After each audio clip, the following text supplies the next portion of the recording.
Jerry Agar for Ezra Levant. Are you a football fan? Do you think that by being so, you are contributing to domestic violence? That seems to be the opinion of Jon Kay of the National Post, who wrote that soon football will be a sport of interest only to uneducated morons.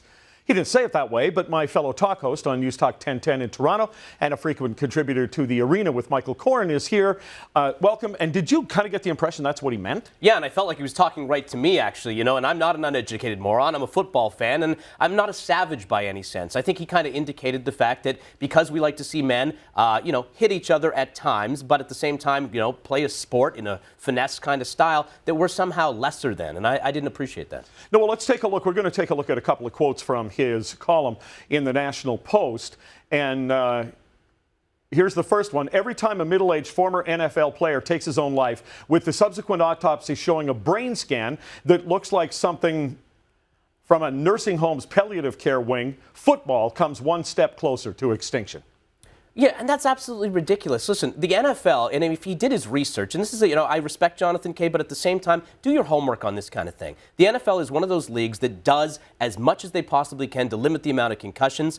They have a brain center in Boston where they collect the brains, as morbid as that sounds, of former NFL players. They freeze them, they dissect them. They want to know exactly what causes these concussions, what perhaps can be done to prevent these concussions. And the commissioner, Roger Goodell, has been on top of this from day one. The day he started this job, he said that this was his number one priority. So, for Jon Kay to say that about the NFL, who's trying their best to, limit the amount of barbarism in a barbaric sport, I just think it's unfair. Well, you just called it a barbaric sport. To a degree it is. I mean, there's hitting, there's contact, probably more than most sports, hockey with being the exception, which, if you want to talk about the NHL, Canada's pastime, they're doing a terrible job. Look at guys like Sidney Crosby. That guy shouldn't be on the ice. He's been concussed multiple times. Yeah. He's taken massively vicious headshots, yet people still, line up to see him play and to see him get hit. The NFL does have hits, but they've got penalties against hits against the head, late hits, helmet-to-helmet hits. Right. The field most weekends looks like a laundry hamper full of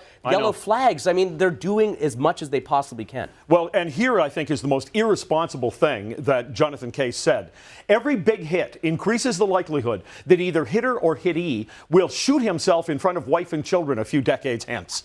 Nonsense. I mean, we've had some incidents. Obviously, the Javon Belcher case just a couple of weeks ago is going to put a big emphasis and spotlight on the NFL. Yeah, but we don't know why he did that. But we don't know why he did that. There could have been a million problems with this guy ahead of time. He also had a big painkiller addiction. Are we going to say that painkillers now should be outlawed because you never know who's going to shoot their wife? He had an alcohol problem. Is that part of it? Perhaps. I mean, he had problems. He had problems, and it can't all be attributed to football. Have there been cases, sad cases, of people taking their own lives or the lives of others because of a concussion? Yes, but let the research be done before we start jumping the gun on things. I'm not sure whether or not Jon Kay has figured out whether statistically there are more of these kinds of incidents from football players than there are, because tragically these things do happen. Well, right, and they happen in sports. Wrestling, for example. No, I mean, even outside sports. Outside sports as well. I mean, these things do happen. We had people like the guy in Quebec not long ago who took the lives of his two little kids, and now he's basically walking the streets after 4 years in jail. So you can't just say it's about football. Wrestling, for example, Chris Benoit, who's a Canadian wrestler, he killed his kids and himself. That's supposed to be a fake sport. So, listen, let's just let the facts come out and let these guys do their research, because God bless them for going through people's brains. Can't be easy. But they're sitting there doing the science, doing the work, and they're going to make the sport a safer one without having to ban it. Now, that work is going on in the United States with the National Football League. What's going on with the CFL, or are they just letting the NFL carry out this research? Well, typically the hits aren't as hard, but I know a lot of CFL players have committed to the same program. They've donated their brains, or will be donating their brains once they pass it on. They say, basically, what are we going to do with them? So they send them down to the lab in Boston. So it's sort of a joint venture between them and the NFL to try to get to the bottom of the problem. Why aren't the hits as hard?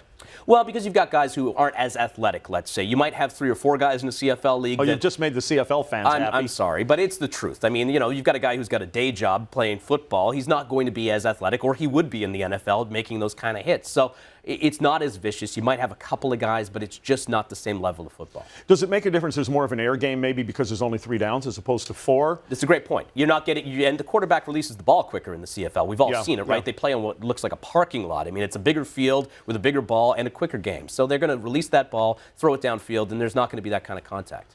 Yeah, well, I think what happened here is that Jonathan Kay in the National Post sort of revealed a bit of snobbery and elitism.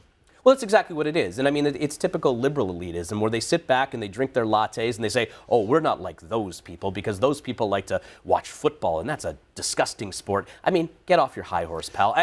Again, with all due respect, Jerry. Yeah, now, in the CFL, would you get actually more attendance if they sold lattes in the stadium? I doubt it. I doubt that crowd would ever go to a football game or a NASCAR race or anything to that effect. But guess what? They're the ones missing out because when those hits aren't going on, there is a beautiful game being played between those hash marks, and they should probably put their latte down and watch it every Sunday. I agree with you. Watched a play just last weekend, and I'm sorry if I don't have all the details of who it was, but here's a guy, great big tough guy Jonathan Kay might not like, and he's right on the line of going over, and manages to stop his toes short of the line, reach out, catch the ball with one hand, and control for a reception. And you look at that kind of thing, look what the quarterback did, what he did, and you just go, I can't believe they can do that. It's like that's the thrill of football. It's like ballet for men. Not that men don't like actual ballet, but it is. I mean, the athleticism, the gorgeous kind of lines, not to get too poetic about it, but that's what we love about the sport. And sure, there are hits, sure, there are tackles. No one's going to deny that. But with these scientists, the way they do this work, they're going to make the equipment better. They're going to make the game safer. And hopefully we don't have, any concussions in the years to come.